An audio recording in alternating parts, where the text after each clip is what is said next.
हम भाई साਰਿਆਂ ने तो आज की वीडियो में परावर्तन का यानी कि रिफ्लेक्शन ऑफ लाइट का कुछ भाग रह रहा था उसने कंप्लीट करेंगे। फिर दर्पणात है यानी कि मिरर से रिलेटेड इस परावर्तन रिफ्लेक्शन से रिलेटेड जितने भी क्वेश्चन हैं वो करवाऊंगे, ठीक है ना। तो भाई कल हमने पढ़ा था लास्ट में रिलेशन और रेडियस और फोकल लेंथ के बीच में रिलेशन। तो आज हम पढ़ेंगे कि भाई जो साइन कन्वेंशन जो होते हैं ना कार्टेजियन प्लेन की तरह, ठीक है ना, उनको पढ़ेंगे। तो सारे डिस्टेंसेस इस पोल से मेजर किए जाएंगे, चाहे वो इमेज डिस्टेंस है चाहे फिर वो ऑब्जेक्ट डिस्टेंस है, ठीक है ना, फोकल लेंथ है या रेडियस है, वे सारे इस पोल से मेजर करे जाएंगे कितनी दूर है। इससे लेफ्ट में होंगे तो नेगेटिव, इससे राइट में होंगे तो पॉजिटिव। लेकिन बिंब यानी कि वस्तु की ऊंचाई और प्रतिबिंब की ऊंचाई जो है वो हमेशा इससे मेजर करी जाएगी, प्रिंसिपल एक्सिस से, ठीक है ना। ऊपर की तरफ होगी इससे तो पॉजिटिव और इससे नीचे की तरफ होगी तो नेगेटिव। हाइट ऑफ ऑब्जेक्ट हमेशा पॉजिटिव लिया जाएगा भाई, क्योंकि वो रखा जाएगा ऊपर की तरफ, ठीक है ना, वो रखा जाएगा ऊपर की तरफ, तो एच हमेशा क्या रहेगी, पॉजिटिव। ये समझो भाई एक बार सारे के सारे साइन कन्वेंशंस। अवतल दर्पण और उत्तल दर्पण दोनों में जो ऑब्जेक्ट डिस्टेंस है यू, ठीक है ना, यू मेजर करेगा भाई ऑब्जेक्ट डिस्टेंस को।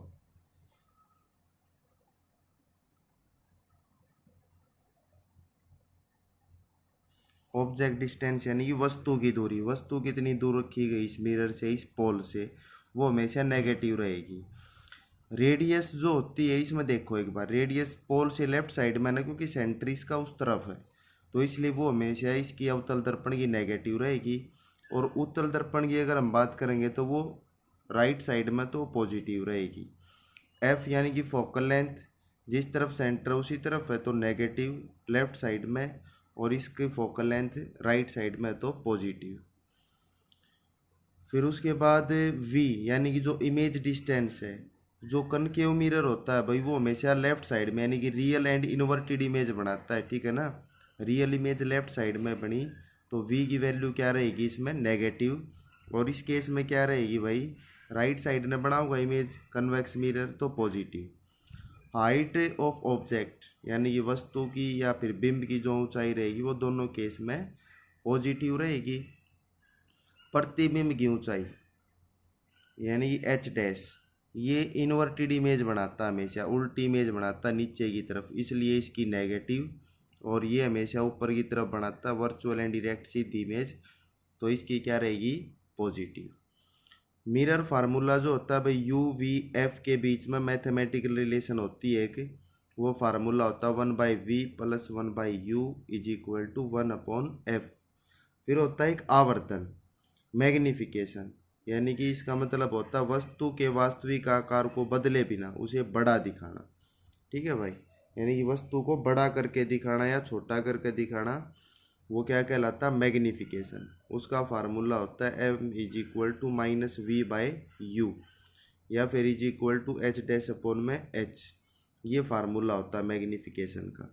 अब इन दर्पणों से, इन मिरर से रिलेटेड जितने भी क्वेश्चन बने ऑप्शन टाइप MCQ वो हम करेंगे भाई, जो हरियाणा SSC द्वारा पूछे गए हैं पिछले कुछ सालों में, जो पूछे जा रहे हैं वे क्वेश्चन।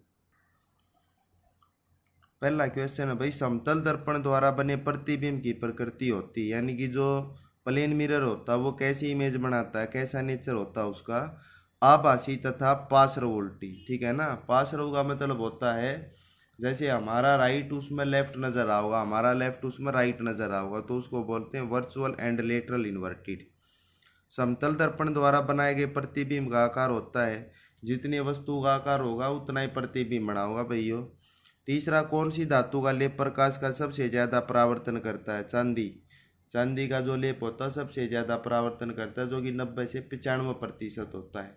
और जो दर्पणों के पीछे जो लेप लगा होता है उसका, वो किसका बना होता है भाई, उसका जवाब तुम देना, कमेंट करके बताना। वह दर्पण जिसका परावर्तक पृष्ठ केंद्र की ओर हो, यानी कि सेंटर की तरफ जिसका रिफ्लेक्टिंग सरफेस हो, कौन सा मिरर कहलाता है, वो होता है कनकेव मिरर, यानी कि अवतल दर्पण।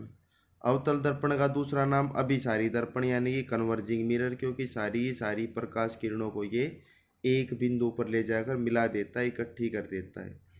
और अवतल दर्पण ज़्यादातर कैसी इमेज बनाता है भाई? मोस्टली केसेस के अंदर अवतल दर्पण वास्तविक व उल्टी यानी कि रियल एंड इन्वर्टेड इमेज बनाएगा। उसके बाद अवतल दर्पण आभासी तथा सीधा प्रतिबिंब बनाता है। एक केस में जो है कनकेव मिरर कैसी इमेज बनाऊंगा? Virtual and erect. वो कब? जब वस्तु को पोल व फोकस के बीच में रखा जाएगा, ध्रुव तथा फोकस के बीच में रखा जाएगा, तब कैसी इमेज बनाएगा अवतल दर्पण? वर्चुअल एंड इरेक्ट यानी कि आभासी तथा सीधी। अवतल दर्पण वस्तु के आकार का प्रतिबिंब बनाता है, यानी कि कब बना होगा भाई?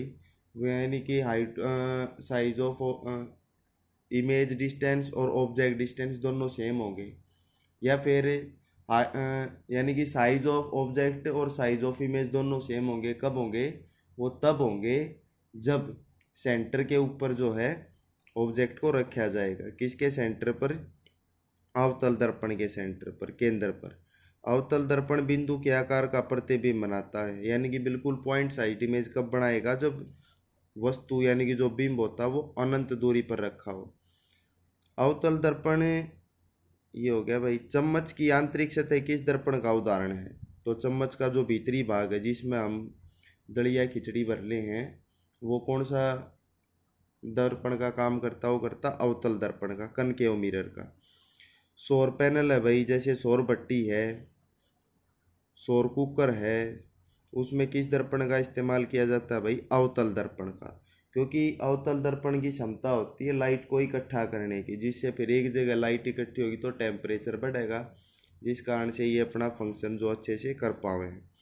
नाई की दुकान में जो दाढ़ी बनाने के लिए यूज किया जाता है वो भी कौन सा दर्पण होता है? अवतल दर्पण। व्हीकल हेडलाइट में, टॉर्चेज में, गाड़ियों का जो साइड शीशा होता है, गाड़ियों के साइड शीशे में भाई उत्तल दर्पण, गाड़ियों के साइड शीशे में उत्तल दर्पण का इस्तेमाल नहीं भाई, अवतल दर्पण का इस्तेमाल ही किया जाता है। अगला क्वेश्चन है भाई, वह दर्पण जिसका परावर्तक पृष्ठ के अंदर से दूर हो वो होता है उत्तल दर्पण। Whose reflecting surface is away from the centre. Convex mirror, उत्तल दर्पण द्वारा बनाए प्रतिबिंब की प्रकृति यानी कि नेचर ऑफ जो इमेज होता है फॉर्म्ड बाय कन्वेक्स मिरर, वो हमेशा क्या होता है? Virtual and erect. और उत्तल दर्पण द्वारा बनाए प्रतिबिंब का आकार हमेशा वस्तु से छोटा ही रहेगा। ये जो है छोटी इमेज बना के देता है ऑब्जेक्ट से। चम्मच की कौन सी सतह उत्तल दर्पण का काम करती है भाई? तो चम्मच का बाहरी भाग कन्वेक्स मिरर का काम करेगा। उत्तल दर्पण को डैश दर्पण भी कहते हैं, कि इसका दूसरा नाम और क्या कहलाता है? डाइवर्जिंग मिरर यानी कि अपसारी दर्पण। परावर्तक पृष्ठ का मध्य बिंदु क्या कहलाता है? पोल, जिसको हम क्या बोलते हैं? ध्रुव। दर्पण के ध्रुव तथा फोकस के बीच की दूरी क्या कहलाती है भाई? पोल और फोकस के बीच की दूरी कहलाती है फोकल लेंथ। वक्रता केंद्र और पोल के बीच की दूरी दो कहलाती है, वो होती है रेडियस ऑफ कर्वेचर यानी कि वक्रता त्रिज्या।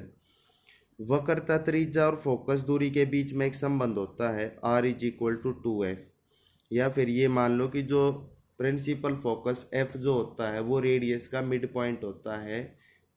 जो रेडियस होती है वो फोकल लेंथ की डबल होती है, और जो फोकल लेंथ होती है वो रेडियस की हाफ होती है। परावर्तन नियम के अनुसार आपतन कोण यानी कि I और परावर्तन कोण R दोनों के बीच में क्या संबंध है भाई? दोनों एंगल इक्वल होते हैं, जितने एंगल से लाइट आएगी उतने एंगल से ही रिफ्लेक्ट हो जाएगी। किस दर्पण का आवर्धन हमेशा 1 होता है? तो समतल दर्पण का आवर्धन हमेशा 1 होता है। अगर किसी भाई ने, किसी भी साथी ने, जो बच्चे तैयारी कर रहे हैं, अगर PDF चाहिए तो 8930900788 पर PDF का मैसेज कर सके भाई, उसको PDF मिल जाएंगी इस चैप्टर से रिलेटेड, या कोई भी चैप्टर हम कराएंगे उससे रिलेटेड, साथ के साथ PDF उसको भेज दी जाएंगी। वीडियो पसंद आई हो तो भाई शेयर कर दियो, चैनल ने सब्सक्राइब कर लियो। जय हिंद, जय भारत, जय हरियाणा।